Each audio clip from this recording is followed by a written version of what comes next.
Здравствуйте, в эфире «Настоящее время». С вами из студии в Вашингтоне Юлия Аппел. Главное в программе сегодня. 60 часов тишины в украинском селе Широкино закончились многочасовой перестрелкой. В Бостоне спустя 2 года после теракта проходит традиционный марафон. Российская оппозиция сочла неприемлемым проводить марш мира не в центре Москвы и ограничилась одиночными пикетами. Начинаем с новостей из Праги. Сергей. Спасибо, Юлия. События дня в настоящем времени из Праги. Я Сергей Дорофеев. Здравствуйте. Украина. Если раньше о перемирии забывали, то сейчас уже и не вспоминают. Так, по крайней мере, происходит в Широкино, поселке близ Мариуполя. Войну там не удается остановить, даже несмотря на усилия миссии ОБСЕ. 60 часов тишины прервала ожесточенная перестрелка. Мирный план согласовать не удается, стороны не готовы оставлять занятые рубежи.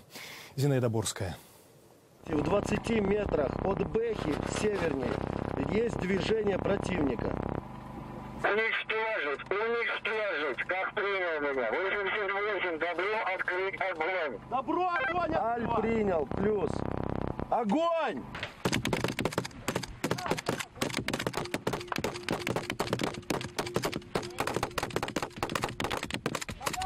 В субботу утром мы приехали на позиции полка «Азов» рядом с Широкино, чтобы сделать сюжет о прекращении огня в поселке.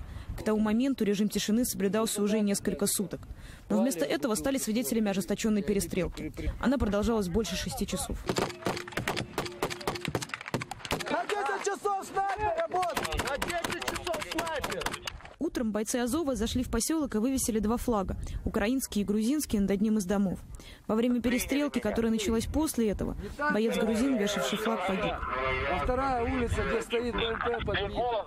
За ним, за 100 метров, там упал пацан. Если это сатана, он там и лежит, возле дерева. Туда выезжала. Она не по той улице поехала.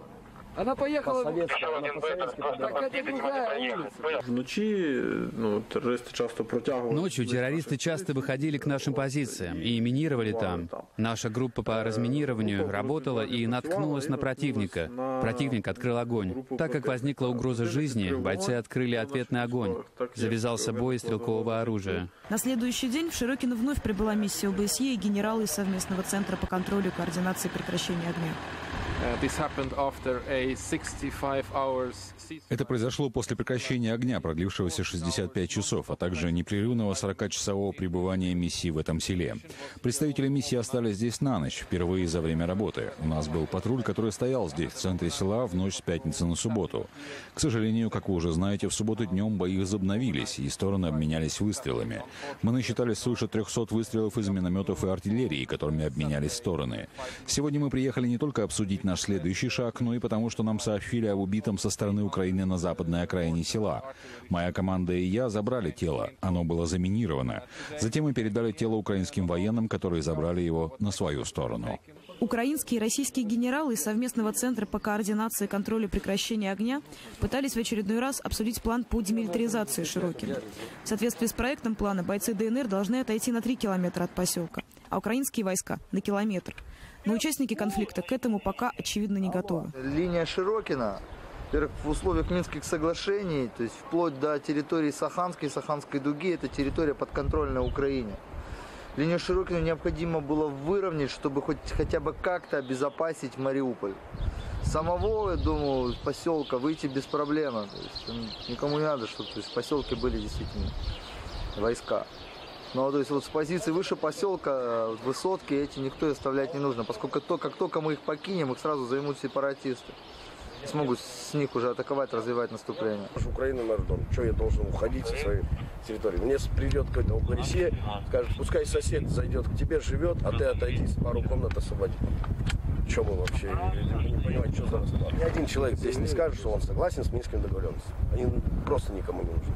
Это какое-то политическое решение, но это не человеческие решения. Но Минские соглашения нужны десяткам мирных жителей, которые, несмотря на несколько месяцев боев, продолжают жить в Широкино. И сотням людей, которые все еще надеются вернуться в свои дома. Зинаида Бурская для «Настоящего времени». Мне же остается добавить, сегодня ООН опубликовала новые цифры. Более 5 миллионов судеб изменила война в Украине. 1 230 000 человек вынуждены искать новое место жительства. Более 6 тысяч убиты, почти 16 ранены. Работать за еду, буханку хлеба в день предлагают жителям города Алчевск боевики непризнанной ЛНР. Как сказано на сайте местного горсовета, речь идет об оплате труда по уборке города. Денег на занятых боевиками территориях, отмечу, практически нет, и работа за хлеб для многих людей – возможность выжить. Ну и теперь в украинское село Гранитное. Это непосредственно на линии фронта. Как сообщает наш корреспондент, боевики в Гранитном систематически нарушают перемирие. Обстрелы слышны каждый день. Аскольд Серко. С утра в недавно отремонтированный дом Алие прилетела мина. Жили в Украине, и было нам вот так хорошо. И никто нам не мешал, и мы ни за кого не голосовали. Вот то говорят, то за того голосовали, то голосовали мы за Украину. В украинском селе этнических греков в Гранитном около 2000 жителей. Сегодня село на самой линии фронта. До позиции сепаратистов 100 метров. Мы стараемся не стрелять туда. Сегодня даже в ответ не стреляли по ним. По соседству с домом Алие Сельмак, в который заходят больше поговорить, на покупки денег практически нет. Знаете, когда в радиусе где-то там 500 метров, как-то сильно... Все равно страх есть, но не так. Но когда тут рядом 20 метров от магазина, это уже страшно. Продавщица Сельмага показывает нам убежище, в которое она мчится из-за прилавка каждый раз, как услышит до смерти надоевший звук артобстрела. Группа саперов выдвигается на разминирование. По кладбищу движемся след в след. Жизненно важно не споткнуться об растяжку. Эта группа саперов выносит отсюда не разорвавшиеся мины и снаряды постоянно. Перед поминальным днем надлежит проверить все особенно тщательно. Сапер ошибается только один раз. Или, может, два. Первый раз, когда женится. По словам военных, за последний месяц в результате обстрелов со стороны сепаратистов в Гранитном было убито 3 и ранено 5 мирных граждан. Из прифронтового Гранитного Аскольд Серко. Настоящее время. Другие темы. В Германии звучат предложения называть массовое убийство армян в Османской империи геноцидом. В интервью газете «Süddeutsche Zeitung» глава немецкой дипломатии Штайнмайер заявляет, случившееся 100 лет назад можно объединить в понятие геноцида. Отмечу, до сих пор власти ФРГ избегали этого термина, дабы не осложнять отношения с Турцией. И далее у нас эфир из Вашингтона. Коллеги, о чем сегодня говорят по ту сторону океана? Юлия. Сергей, спасибо. Мы переносимся в Бостон, где 1000 людей принимают участие сегодня в марафоне традиционном. Это уже 119-е мероприятие по счету. В Бостоне на марафонной черте находится наш корреспондент Фатима Атлисова. Она нам расскажет сейчас, с каким настроением пришли на марафон участники и зрители, и какие меры безопасности принимаются во время этого мероприятия. Фатима, добро пожаловать. Здравствуй, Юля. Я нахожусь в городке Хапкинтон, который находится в 42 километрах от центра Бостона. Здесь в 9 часов утра стартовали сначала люди, которые находятся на протезах, потом инвалиды-колясочники, потом элитная группа мужчин. Первыми из них, скорее всего, финишируют колясочники. У них это занимает примерно 1,5 часов достигнуть финишной черты на Бойлстон-стрит. В этом году 119-й марафон проводится при усиленных мерах безопасности. Огромное количество сотрудников различных служб безопасности. Кроме того, в нем принимают участие бегуны из 97 стран мира, все штаты Соединенных Штатов Америки, 9 тысяч волонтеров, которые обслуживают на всех этапах марафона и помогают. Огромные меры, конечно же, медицинской помощи также организованы здесь. Юля. Фатима, в этом году марафон проходит в то время, когда продолжается суд над Джохаром Царнаевым. Он был признан виновным по всем пунктам обвинения в организации и проведении взрывов на марафоне 2 года назад. Вот как-то это влияет на то, в каком настроении проходит марафон? Марафон, как и в прошлом году в нем принимало участие 36 тысяч, в этом году на 6 тысяч меньше бегунов. Везде, вот в этом городке и везде, где расположены станции марафона, можно видеть людей, которые одеты в майки Boston Strong. Это как бы символ того возрождения бостонского марафона, сопротивления жителей Бостона, жителей Массачусетса террору. И такие майки продаются во всех киосках вокруг здесь. Атмосфера очень такая приподнятая, праздничная. Несмотря на то, что здесь идет дождь, несмотря на холод, огромное количество людей, больше миллиона зрителей по всей дистанции марафона будут за ним наблюдать и наблюдают уже. Большое спасибо, Фатима. Фатима Атлисова, наш корреспондент из Бостона с марафона. Другая тема. В Нью-Йорке у здания постоянного представительства России при ООН состоялся митинг солидарности с украинской летчицей Надеждой Савченко. В митинге приняла участие ее мать, 70-летняя Мария Савченко, приехавшая на несколько дней из Киева. Участники манифестации в центре Манхэттена держали украинские флаги. Многие пришли в национальных костюмах. Люди скандировали на украинском и английском языках «Свободу Наде Савченко». Надя Савченко – мужество, честь и сила украинской нации. Выступали представители украинской, русской, грузинской и молдавской общин США. Активисты подходили к матери Надежды Савченко, выражали восхищение мужеством и стойкостью ее дочери. Как позже написал о митинге в Твиттере постпред Украины в ООН Юрий Сергеев, Мария Савченко получила цунами поддержки и народной любви. У матери Надежды Савченко в понедельник запланированы встречи в ООН с постоянными представителями США и Литвы, представителями генерального секретаря по правам человека, а также с членами правозащитных организаций Human Rights Watch и Международная амнистия. Наш корреспондент Виктория Купчинецкая спросила Марию, чего она ожидает от визита в Америку. Это самая большая помощь будет, если поможет Надю высвободить. Мария также подтвердила нашему корреспонденту, что Надежда вышла из голодовки, которая начала в декабре прошлого года. А между тем, как утверждает адвокат Савченко Марк Фейгин, правоохранительные органы Украины и защита представили доказательства ее непричастности к гибели российских журналистов.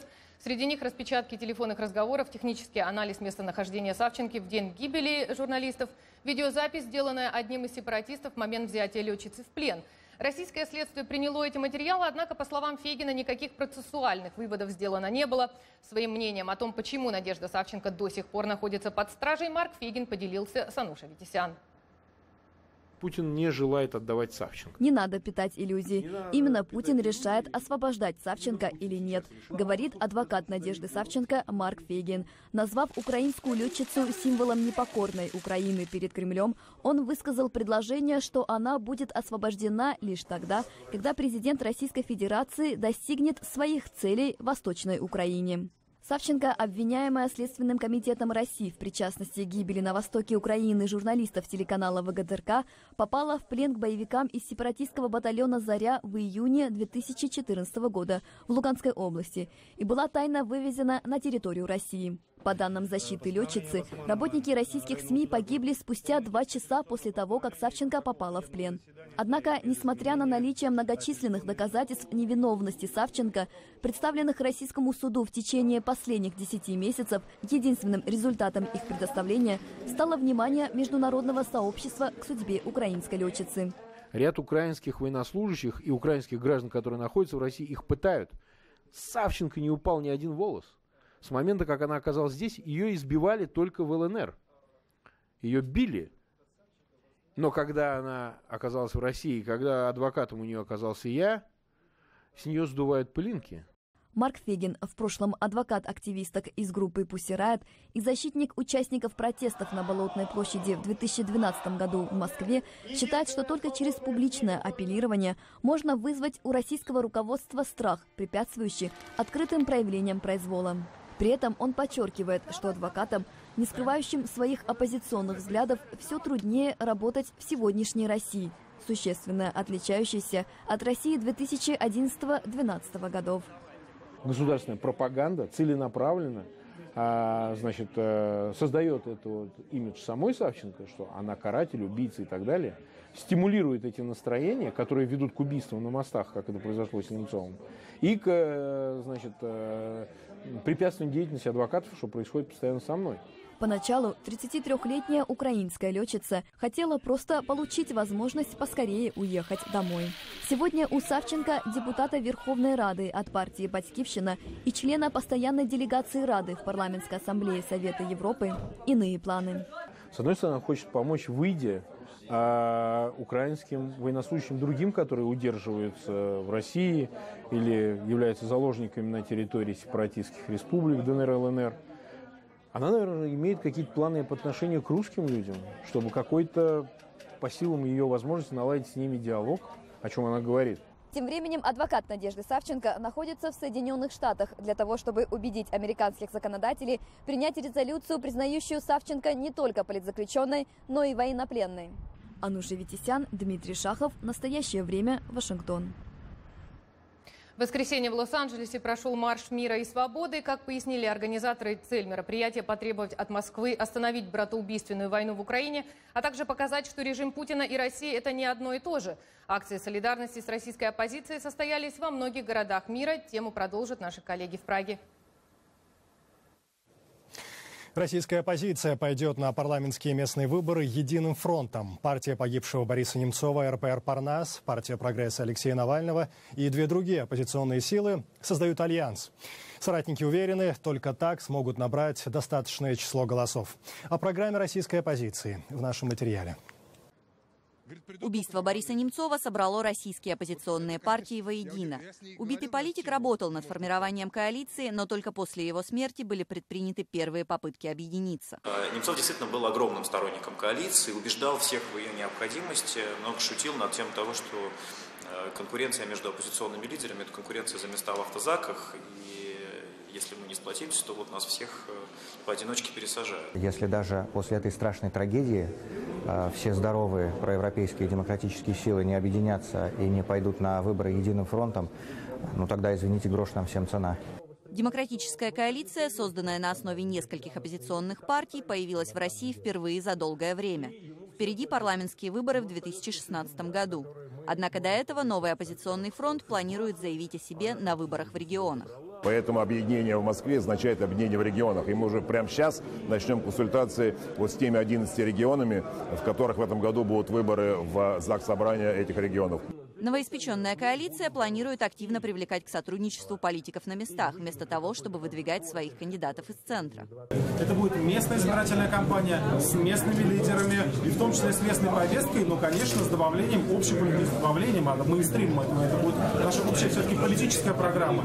В новой политической программе для регионов уверены не все. На уровне риторики возвышенной мы едины. А на практике каждый регион подбирает к себе спасительную стратегию выживания, такую, какую может. Участники коалиции признают, что для того, чтобы их действия возымели эффект, им придется найти новый язык в общении с избирателями. Народ, граждане, избиратели, с которыми мы хотим работать, они не знают и не верят в те демократические ценности, которые мы исповедуем. Поскольку за все эти годы власть фактически растоптала все это. И то, что называется основой конституционного строя, являющиеся вообще основой жизни нашего государства, также растоптаны. Придется ответить и на вопросы о финансировании избирательных кампаний.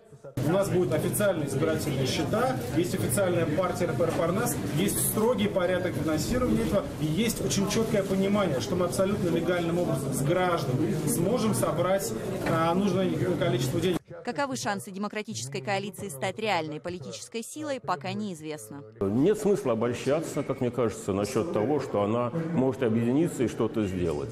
Но она обязана это делать, потому что больше ничего делать не остается. Альтернатива – просто распад государственности и начало хаоса, когда все против всех. Успех очередной попытки российской оппозиции объединиться зависит от того, смогут ли политики оставить позади внутренние противоречия и предложить избирателям реальную программу.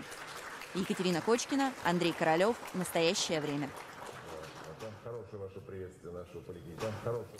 Пока силы оппозиции направлены на объединение, планы о массовом шествии так и остались планами. В Москве прошло несколько десятков одиночных пикетов вместо запланированного ранее марша мира и свободы. Московские власти отказали организаторам в проведении марша в центре города и предложили провести шествие от станции метро Щукинская до станции Октябрьская, что, по мнению участников акции, было совершенно неприемлемо. Уведомителям прислали предложение провести шествие от метро Щукинская до метро Октябрьская. Но вы знаете, там даже 10 тысяч не вмещается. Вот как они рассчитывают безопасность таким образом, это совершенно непонятно. Это, конечно, неприемлемый вариант, потому что если бы мы согласились, там могли бы пройти просто провокации, могла бы быть давка, зачем это надо делать. И потом мы имеем это право, у нас в Конституции записано, Российской Федерации, что мы имеем право на шествие, на митинги. Вот сейчас я стою в одиночном пикете. В итоге представители оппозиции выбрали не нуждающийся в согласовании формат одиночных пикетов. Несколько десятков человек под бдительным присмотром полиции расположились вдоль Тверской улицы с плакатами, посвященными самым разным темам: расследованию убийства Бориса Немцова, ситуации на Украине, политическим заключенным современной России. Несколько человек, раздававших газеты, задержали сотрудники правоохранительных органов, но вскоре отпустили. Простояв около часа, пикетирующие свернули плакаты и отправились на Москворецкий мост, к месту убийства Бориса Немцова. Всего на мосту собралось несколько сотен человек. Полиция почти не препятствовала людям стоять на мосту и только традиционно призывала их не мешать проходу граждан. Спутниковые тарелки вне закона. Власти Туркменистана и Белоруссии объединило общее беспокойство о внешнем виде домов страны. За фасадом таких запретов, уверены независимые эксперты, борьба с инакомыслием. Если же в Беларуси разрешение на тарелку еще можно получить, для этого, правда, надо обить не один кабинетный порог, то в Туркменистане оборудование требуется снять, и точка. Дарья Кудрявцева. Решение о демонтаже спутниковых антенн направлено на полное блокирование доступа населения Туркменистана к сотням независимых международных СМИ, которые в настоящее время доступны только через спутник. Просто нет свободы прессы в Туркменистане. Очень резко ограничивает доступ до информации, доступ до СМИ. И да, это безусловно, это нарушение прав людей, иметь доступ к информации, и тоже это нарушение свободы выражения. Туркменистан, безусловно, является одной из самых закрытых и репрессивных стран в мире. В Туркменистане это не первая попытка избавиться от частных спутниковых антенн. Официальная позиция властей – спутниковые тарелки портят вид столицы. Независимые эксперты и правозащитники призывают международные организации начать диалог с правительством Туркменистана и остановить кампанию. Почему мы не можем по своему усмотрению пользоваться каналами теми, которыми мы желаем? Я думаю, так. А это уже Республика Беларусь. Здесь еще в 2013 году было принято постановление, согласно которому людям запрещено самим устанавливать антенны в многоквартирных домах. Не согласна, потому что ведь у всех должно быть право смотреть то, что они хотят, поэтому, в принципе, почему нет? Люди, получается, не имеют права смотреть то, что они хотят. Альтернативу власти предложили – кабельное телевидение, где представлены в основном развлекательные телеканалы. Но люди относятся к этой инициативе неоднозначно. Сняла бы я или нет?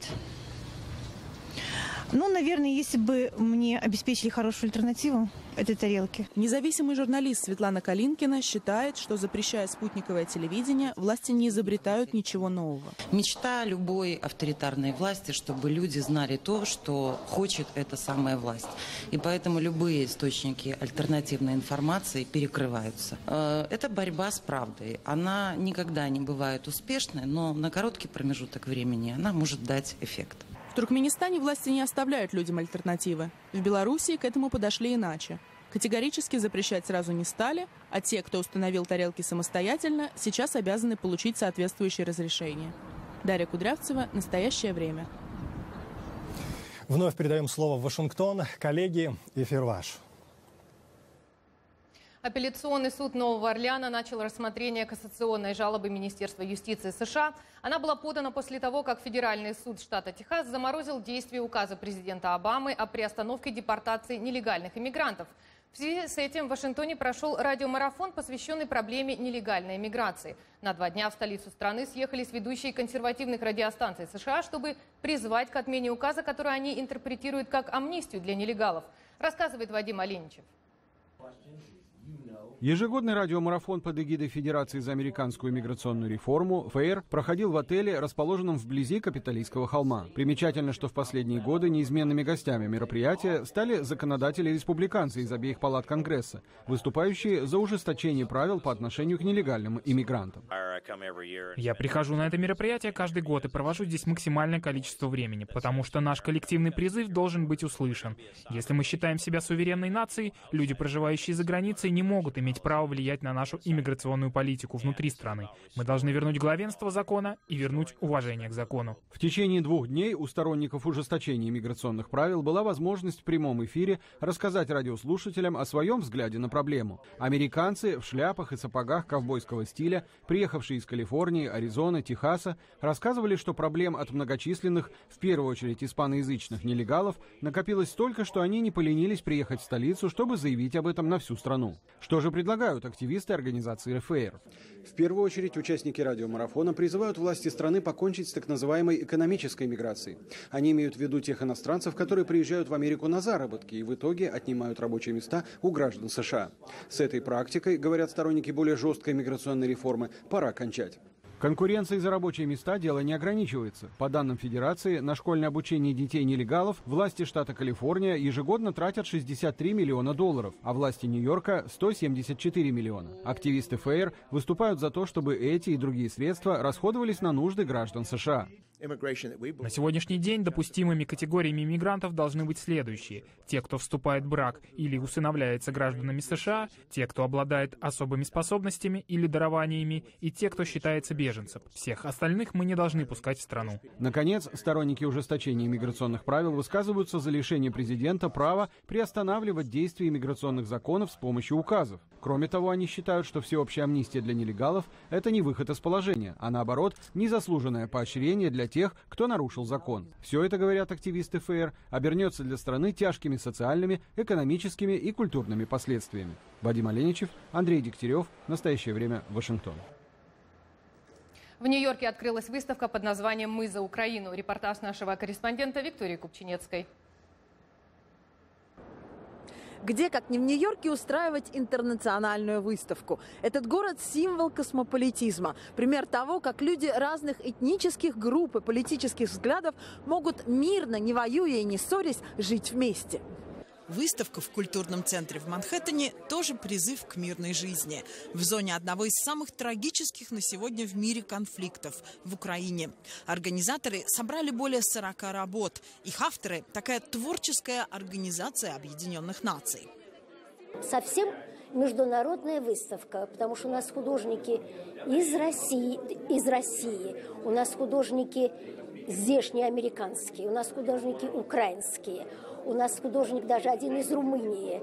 У нас разные художники, но все они одной идеей объяты – поддержать Украину. Художники Матвей Вайсберг, Владимир Давиденко, Антон Кандинский, Франк Гавир, Елена Лежен и многие другие. Фотографии с фронта, простые и правдивые. Работы символические, абстрактные, реалистические. Эмоции, сатира, протест, страдания. Человеческий порыв и надежда на отказ от кровопролития. Я не думаю, что это межэтнический конфликт или экономический или политический. Это конфликт цивилизаций. Просто мы хотим жить по-другому. Они хотят жить в прошлом. И вот в этом как бы и суть конфликта. Но Россия – это не только Путин, это не только Кремль. Россия – это есть история искусства, история культуры. Художник Елена Лежен из Киева в США приехала 26 лет назад. Она говорит, что за годы иммиграции ностальгия по Украине утихла, но военный конфликт разбудил воспоминания прошлого. Ее работы о личных трагедиях и о человеческих потерях. Я невероятно печалюсь о людях, которые гибнут, о матерях, которые хоронят своих детей, и вообще об Украине, потому что надо дать шанс людям жить так, как они хотят. Работа американцев Франка Гавира называется «Путин в рамке». Идея такая, что Владимир Путин оказывается перед решеткой и за решеткой. Его действия ограничены. Гавир использовал рисунок на бумаге и компьютерную графику. Это огромная трагедия. Украина должна быть свободной. Все должны быть свободными. Здесь, в Америке, у нас тоже есть недостаток свободы. Он связан в основном с экономическим неравенством. Так что я решил принять участие в этой выставке и специально написал для нее картину. На открытие пришли самые разные люди. Художник-эксцентрик из Нижнего Манхэттена Константин Боков. Томас Грэм, дипломат и член Совета по национальной безопасности при президенте Буше-младшем. Виктория Купчинецкая, Сергей Гусев. Специально для настоящего времени из Нью-Йорка. Мы благодарим коллег в Вашингтоне и всех наших зрителей. Смотрите нас в эфире своих национальных телеканалов. В настоящее время Сергей Дорофеев. Всего доброго, до свидания.